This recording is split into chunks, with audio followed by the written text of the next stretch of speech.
ಹುಟ್ಟಿದ ಈ ಊರು, ಮಾತು ಕಲಿತ ತವರೂರು. ಜೀವ ನೀಡು ಅಂದರು ನೀಡುವೆನಾ,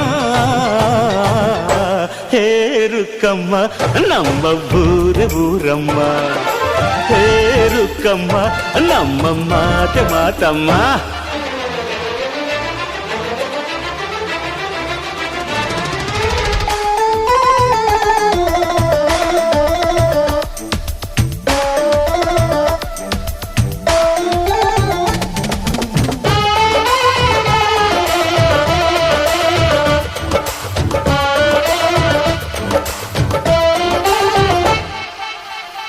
ಇಲ್ಲಿರೋ ಸೌಭಾಗ್ಯ ಎಲ್ಲೂ ಇಲ್ಲ, ಈಶ್ವರಿ ತಾಯಿ ಇರೋ ಊರೇ ಇದು.